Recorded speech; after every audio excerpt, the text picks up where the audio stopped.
Bro imported கப்பி வாங்கி video போடுங்க. இம்போர்ட்டட் கப்பியை உங்கள் டேங்க்கில் ஆட் பண்ணுங்கள். நம்ம இந்த டாஸ்க்கை சிறப்பாக முடிக்கிறாங்க. வாங்க போகலாம். இந்த டாஸ்க்கை சீக்கிரமாக கம்ப்ளீட் பண்ணி ஆகணுன்றதுக்காக நானும் என் தம்பி இப்போ உடனே வண்டி எடுத்துகிட்டு நேராக எங்கள் வீட்டு பக்கத்தில் இருக்க மீன் கடைக்கு வந்து கிளம்பிட்டோம். ஸோ அங்கே போன போது தான் தெரியுது இங்கே மீன் மோட்டலில் ஏகப்பட்ட பறவைகளாக இருக்குன்ட்டு. ஸோ வெல்கமே வந்து செம்மையாக இருந்தது. என்ட்ரன்ஸ்லேயே பார்த்தீங்கன்னா ஏகப்பட்ட பறவைகளாக இருந்தது. அதுக்கப்புறம் உள்ளே போய் பார்த்தா ஃபைட்ரு, அப்புறம் பார்த்தீங்கன்னா ஃப்ளோரான், அதுக்கப்புறம் ஆஸ்கர், நிறைய மீன் வந்து இங்கே இருந்தது. ஸோ நம்ம வந்து தேடி வந்த இம்போர்ட்டட் கப்பியை வாங்கிட்டு ஸோ அங்கேருந்து வந்து நம்ம நேராக வந்து கிளம்பியாச்சு. ஸோ இதான் நம்ம வாங்கிட்டு வந்த இம்போர்ட்டட் கப்பி. ஸோ இதை வந்து நம்ம வந்து டேங்க்கில் ஆட் பண்ணி இன்றைக்கான டாஸ்க்கை வந்து கம்ப்ளீட் பண்ணிடலாம்.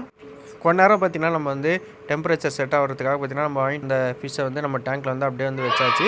ஸோ டெம்பரேச்சர் வந்து செட் ஆன அப்புறம் நம்ம டேங்க்கில் வந்து ரிலீஸ் பண்ணியாச்சு. ஸோ இப்போ வந்து ஃபைனல் அவுட்புட் வந்து பாருங்கள் எப்படி இருக்குன்றது வந்து சொன்ன டாஸ்க்கு நான் சக்ஸஸ்ஃபுல்லாக கம்ப்ளீட் பண்ணிட்டேன். இதே மாதிரி வேறு ஏதாவது உங்களுக்கு டாஸ்க் தெரியும்னா மறக்காமல் கீழே கமெண்ட் பண்ணிட்டு போங்க. வீடியோ பிடிச்சிருந்தா மறக்காம லைக் பண்ணுங்கள். வரட்டா.